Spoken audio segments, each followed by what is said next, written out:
तो मैं सिखाती हूँ आज कि जौ की कटाई कैसे की जाती है। ऐसे दराती हाथ पे और उसके बाद हाथ से ऐसे पकड़ना, ऐसे। और मैं नजरें लगाई बैठी हूँ, कोई ना कोई तो आएगा, चाहे कोई भाभी आए।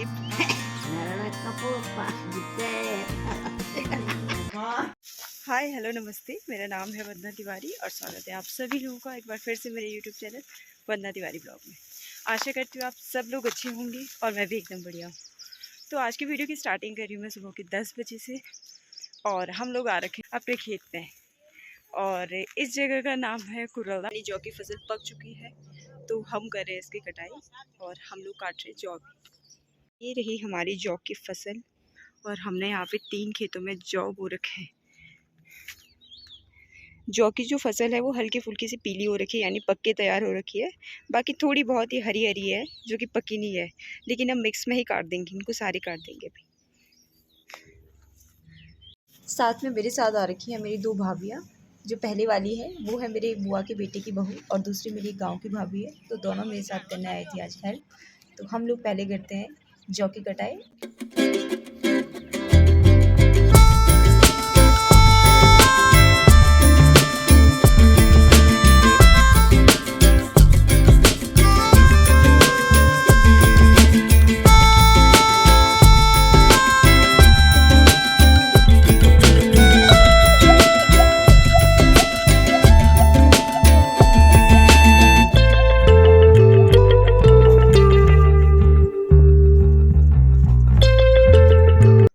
यहाँ पे दोनों भाभी लोग जौ की कटाई कर रहे थे और साथ में मैं इनकी गट्ठी बना रही थी। और इनके लिए हमारे यहाँ कहते हैं कि पूली बनाना, यानी मैं बना रही थी पूली। काम करते करते कब बारिश स्टार्ट हो गई पता ही नहीं चला। फिर हम सारे जौ लेके घर चले गए।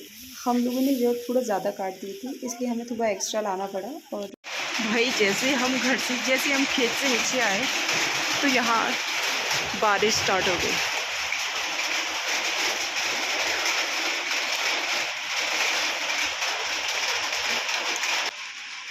आज का मौसम आप लोग देख सकते हैं, ऐसा लग रहा है सावन का महीना चल रहा हो। बारिश अभी इतनी तेज़ पड़ रही है कि सामने जो हेलीपैड है वहाँ पे हेली सेवा फ़िलहाल के लिए बंद कर रखी है, क्योंकि विजिबिलिटी क्लियर नहीं है और वेदर काफ़ी ज़्यादा क्लाउडी है। तो ऐसे मौसम में हेलीकॉप्टर का केदारनाथ जाना किसी खतरे से खाली नहीं है। वैसे मेरे घर के सामने 3 हेलीपैड है, जिसमें से 2 जो हेलीपैड हैं वहाँ से सुचारू रूप से यात्रा चल रही है केदारनाथ के लिए और टूरिस्ट लोग काफ़ी सारे यहाँ से केदारनाथ जाते हैं। लेकिन इनमें से एक हेलीपैड ऐसा है जिसमें प्रॉपर यात्रा चलती रहती है, यानी अप डाउन चलता रहता है यात्रियों का। लेकिन एक हेलीपैड है जिसमें यात्री बस स्पेशल बुकिंग कराते हैं और वो चारों धाम के लिए होता है इनका। तक बहुत ज़्यादा तेज़ बारिश हो रही थी और साथ में थोड़ी बहुत ओले भी गिर रहे थे, लेकिन अभी थोड़ी देर 10 मिनट हुई तो मौसम अभी साफ़ हो रखा है। और मौसम साफ़ होने के बाद, बारिश बंद होने के बाद कुछ ऐसा दिख रहा है हमारा गांव।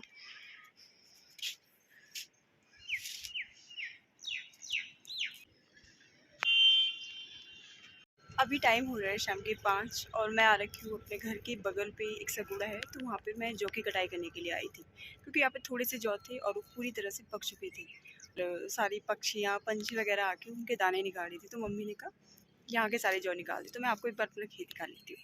हमारे जौ हैं जो मैंने आधी तो काट दिए हैं और इतने थोड़ी से और बचे हैं। और जौ काटने के बाद इनकी बालियाँ में काट के इस कंडी में डाल रही हूँ, यानी इसको बोलते हैं हमारे यहाँ मूलखनी और कंडी भी बोलते हैं।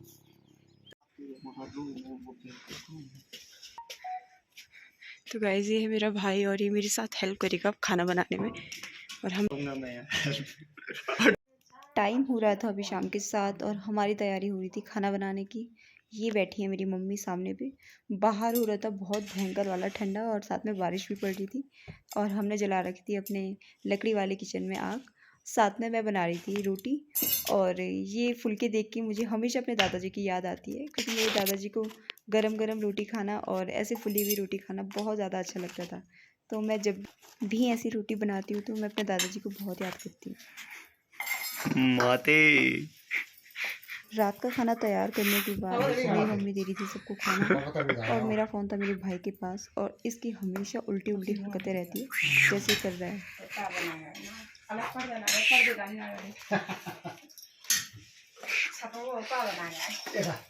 सो गाइस ये है रोटी खाने वाले और ये यहाँ पहुंच चुके हैं और ये है हमारा नौकर ये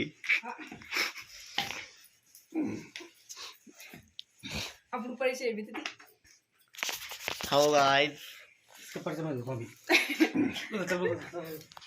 हेलो। अभी मेरी तैयारी हो रही थी जौ काटने के लिए जाने की, लेकिन रास्ते में ज़्यादा जाते मुझे ये चीज़ दिखी और हमारे यहाँ इसको बोलते हैं हिसल और अपनी लैंग्वेज बताऊँ तो इसको बोलते हैं हिसूल। कांटे भी बहुत सारे हैं इस पर क्योंकि पूरा कांटेदार ही पेड़ है ये। सेम एक ये पीले कलर की होती है और एक ब्लैक कलर की होती है, कुछ कुछ रेड कलर की भी होती है, लेकिन ये बहुत टेस्टी होती है। अपने बचपन में बहुत खाए हमने ये। अभी अगर कहीं भी मुझे काले दिखेंगे तो मैं वो भी बताऊंगी। और इसको बोलते हैं हमारे यहाँ किरमोड़ और ये कच्चे हैं, अभी पके नहीं है। ये पक्के पूरे पर्पल कलर के हो जाएंगे तब ये खाने के लायक होंगे। यही रास्ते में चलते चलते मुझे बहुत कुछ दिखाई दे रहा है। ये है फर्न, यानी हमारे अगर लैंग्वेज में बताया जाए इसको कहते हैं हम उना। और ये है धतूरा, इसकी सब्ज़ी बनाई जाती है। तो अभी मैं पहुंच चुकी हूँ अपने पुंगड़े में, यानी जहाँ पे हम फसल बोते हैं उनको पुंगड़ा कहते हैं और जहाँ साग सब्ज़ी बोई जाती है उनको सगोड़ा कहते हैं। तो ये है हमारे पुंगड़े और ये है हमारे जौ, जो कि काफ़ी पीले पीले हो रखे हैं और जिनकी कटाई मुझे अकेले अकेले करनी है। तो चलते हैं और लगते हैं काम पे।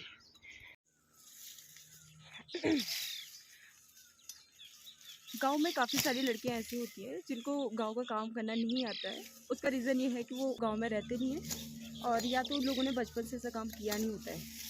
खैर हमने तो बचपन से ही काम किया है, भले इतना ज़्यादा नहीं किया है लेकिन किया है थोड़ा बहुत।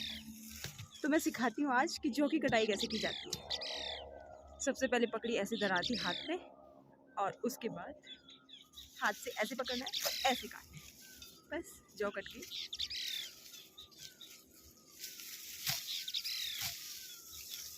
और यही प्रोसेस आगे तक चलाती रहनी है तब तक जब तक आपके खेत की पूरी जौ ख़त्म नहीं हो जाती।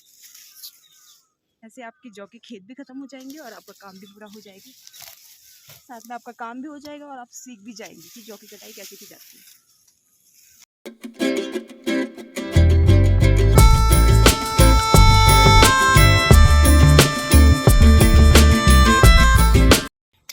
अभी बैठ जाती हूँ। जौ की कटाई करते करते मुझे एक चीज़ याद आ रही है और मुझे याद ये आ रहा है, मुझे अपनी बहनों की याद आ रही है। क्योंकि कुछ टाइम पहले हम लोग सब साथ में आया करते थे और खेत के जितने भी काम होते हैं या घर के जितने भी काम होते हैं साथ में किया करते थे। तो अभी मैं उनको बहुत ज़्यादा मिस कर रही हूँ, इसलिए क्योंकि काम मैं अकेले कर रही हूँ, वो नहीं है मेरे साथ। तो अगर आप लोग कहीं से मेरी वीडियो देख रहे हैं तो काम करने आ जाना मेरे साथ, ऑनलाइन ही ऑफलाइन आना। साथ में जौ ले जाना सत्तू बनाने के लिए, बहुत टेस्टी होते हैं। अक्सर हमारे पुराने लोग थे वो ज़्यादातर इन्हीं चीज़ों का सेवन किया करते थे अपने खाद्य पदार्थ में।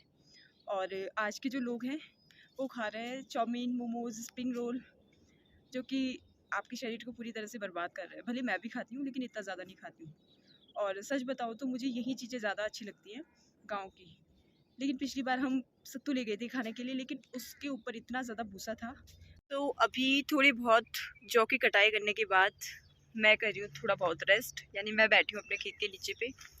और मैंने यहाँ से स्टार्ट किया था जौ काटना और इतने मैंने जौ काट दिए हैं, यहाँ पे रखे हैं और अभी काफ़ी है काटने के लिए। और एक दूसरा खेत भी है ये बगल पे, तो उसके जौ भी काटने हैं। और मैं यहाँ पे ये सोच के बैठी हूँ कि कोई ना कोई तो आएगा हेल्प करने के लिए। हमारे इस खेत में आने के दो रास्ते हैं, एक यहाँ से आता है और दूसरा यहाँ से आता है। और मैं नज़रें लगाई बैठी हूँ, कोई ना कोई तो आएगा, चाहे कोई भाभी आए, फूफू आए या दीदी तो कोई है नहीं और मम्मी आ नहीं सकती है। अभी मेरी तैयारी है जाने की घर और मैंने लगा दी है अपने पास एक भारी, जिसको मैं घर लेके जाऊँगी। साथ में इतने जो मैंने जो काटे थे वो थोड़ा सा बच गए हैं, तो अभी मैं लेके जाती हूँ इसको घर। तो ये रही मेरी भारी और चलते हैं अभी घर की तरफ, क्योंकि घर जाके मुझे थोड़ा और बहुत काम करना है।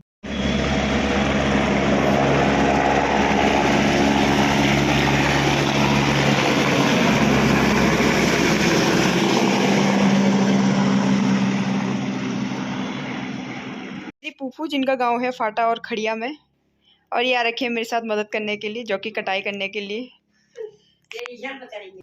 और ये है मेरी बहन जो कि आके सबसे पहले मेरा सामान छेड़ दिया इसने। वैसे मुझे कोई आइडिया नहीं था ये लोग आ रहे हैं, बट मैं शॉक्ड हो गई घर आके। अभी रात के 9 बजने वाले हैं और हमारा रात का खाना ही नहीं बना है। हमारे आज दो चूल्हे में खाना पक रहा है। एक गैस वाले चूल्हे में जीजू लोग खाना बना रहे हैं और लकड़ी वाले चूल्हे में हम लोग खाना बना रहे हैं। वैसे मुझे मेरे जीजू लोगों की एक बात बहुत अच्छी लगती है, वो जब भी आते हैं तो मेरे साथ खाना बनाने में हमेशा हेल्प करते हैं।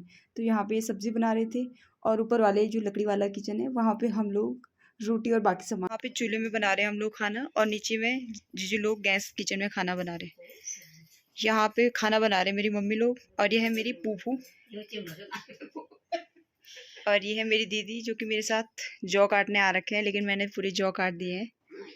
और ये यहाँ निकम्मे होके बैठ रखे हैं। तो पहले हम बनाते हैं अभी खाना, क्योंकि रात के 10 बजने वाले हैं और हमारे घर में खाना नहीं बना है। बाकी सारे लोग सो गए हैं गांव के, और हम लोग जाग रखे हैं यहाँ बस। वैसे तो मुझे इतनी उम्मीद नहीं थी कि ये मुझे हेल्प करेगा खाना बनाने में, लेकिन पता नहीं इसका ज्ञान कैसे आज जाग गया कि ये सीधे किचन में आके खाना बनाने लग गया। चलो अच्छी बात है, कुछ तो काम करेगा। तो आज मेरी फूफू गाने वाले एक सुंदर सा गाना, गढ़वाली गाना, तो आप लोग बहुत चाव से सुनिएगा और ज़्यादा से ज़्यादा पसंद करके लाइक शेयर कमेंट करिएगा। अरे कुछ भी बोल दो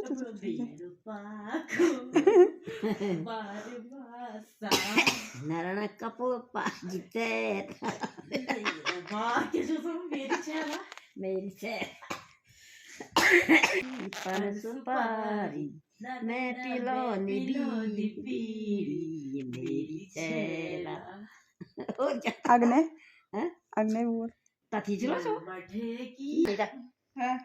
कार्तिक स्वामी नी तेरे बड़ाई। तो आप लोग देख सकते हैं ये मेरी बहन है। ऐसे ऐसे ऐसे ऐसे कर फोन ऐसे। ये मेरी बहन है, बहुत काम करती है। अभी इसने बर्तन नहीं धो रखे हैं आज, शायद अभी नहीं धोएगी, सुबह को धोएगी बर्तन, क्योंकि बहुत ठंडा है ना हमारे यहाँ। थोड़ी भी बारिश होगी तो ठंडा जल्दी हो जाता है, क्योंकि हम पहाड़ के लोग हैं ना, तो पहाड़ में ठंडा जल्दी हो जाता है। तो अभी नहीं धोएंगे बर्तन हम सुबह को धोएंगे। आप लोग ने भी खाना खा लिया होगा। देखो मेरे आप लोग देख सकते हैं मेरी आवाज कैसे हो रखी है। दवाई लाना दवाई खाना नहीं गाइस, मैं दवाई नहीं खाऊंगी ना। तो आज की व्लॉग की एंडिंग करी हूँ मैं यहीं पे। आई होप आप लोगों को वीडियो पसंद आया होगा। Thank you so much for watching my video. Thank you.